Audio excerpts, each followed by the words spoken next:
program. The U.S. Embassy in Mozambique has asked Americans to consider leaving a northeastern district close to a major gas field as imminent attacks are likely after suspected Islamist militants beheaded 10 people and killed 7 others since May. Any sign of militant activity is a concern for the country's fledgling gas industry. Also, the area around the town of Palma near the Tanzanian border where the attacks took place is close to one of the world's biggest untapped offshore gas fields.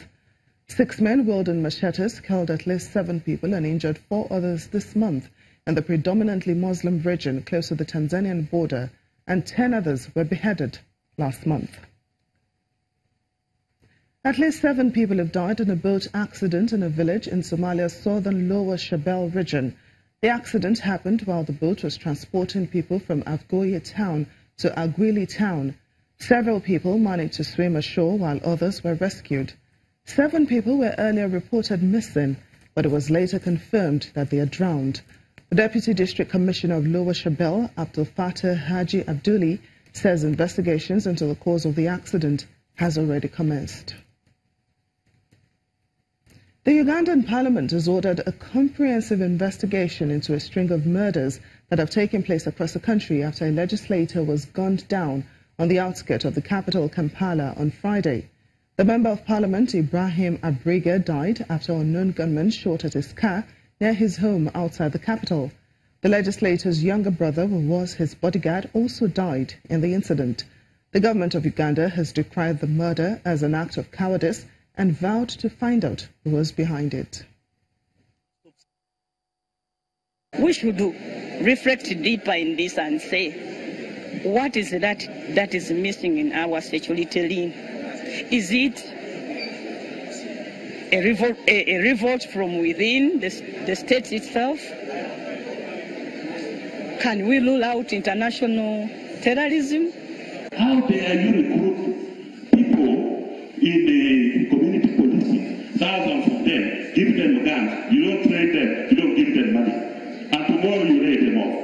How can you recruit border borders and you give them money purely for political reasons? I think government, especially His Excellency, the head of state, and the heads of security houses should create a kind of a mind change about how they look at security.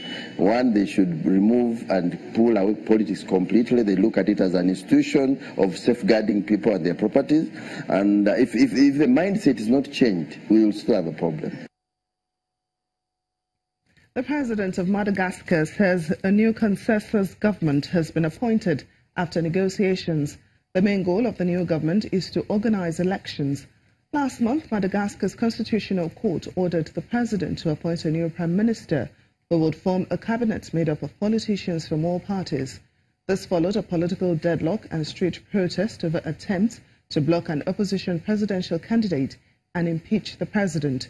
The appointment of 30 new ministers has reduced tension, although the elections are likely to test the country's political stability. Rights group Amnesty International has asked the government of Cameroon to ensure government soldiers as well as separatists are held accountable for crimes committed in the country's Anglophone regions. Violence in the northwest and southwest regions of the country escalated 2 years ago following protests by local communities that the authorities are discriminating against them. Amnesty International says it has evidence soldiers have destroyed entire villages and tortured detainees. It also accuses the separatists of killing soldiers and targeting teachers and students. The rights group also says the military's heavy-handed response is likely to further alienate Anglophone communities and fuel more unrest. Now let's take you to Cote d'Ivoire, where a 21-year-old artiste is using her hair to make unique statements. By uniquely sculpting her tresses, she adds her voice to the fight against racism, the abuse and discrimination of women. She believes the hair speaks louder than words, as she can transform it into a variety of shapes and gestures to create art that is fun, bold, and meaningful. Letitia Kai uses her hair sculptures to add a voice to global discussion around feminism, pop culture, racism, and recently to draw attention to the hashtag #MeToo campaign against sexual harassment, which she sculpted her hair into the image of a man lifting a woman's skirt. What started out as a unique skill and interest in culture has turned into powerful social commentary. It was purely by chance, actually. I came across an Instagram account that presented photos of African women in tribes. You know, tribes women. It was very visual, the clothing, the jewelry, the hairstyle. I was amazed by the hairstyles. I told myself, how can we do this with hair? I need to try. I always had an ability to shape the hair or style or braid hair without taking a lesson specially. So I started to test things. Letitia uses various props to give her hair that gravity-defying edge, from metal wires to hangers and pieces of African print fabric. Posting multiple series of finished works on social media has given her global reach with thousands of followers on Instagram and Facebook. She manipulates her hair into the shape of a light bulb, a symbol of a constant burst of ideas.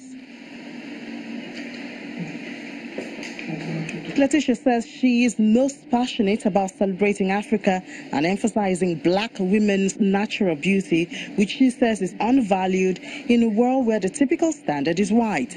At the beginning, it was really only for fun, to share my universe with people who follow me, to show them that I am creative. Here, I like to have fun with the way things look because I like photography too. But after that, when I realized that it was going further and further, that I was affecting women, that was when I started receiving messages from people who were telling me how they were inspired by me and by what I do, that it encouraged them to continue. I became a little more responsible. After that, it was not just for fun anymore. Every time I post something, I try to put a message behind, to continue and to inspire and to help the people who follow me. A graduate of commerce and administration, Letitia recently decided to focus on her art and creativity. Letitia is also working on a fashion line this year, inspired by the same theme of confidence seen in our hair arts. We'll talk about creativity in different forms. That's it on Network Africa. Thank you so much for watching. I'm Temitope Fagbemi.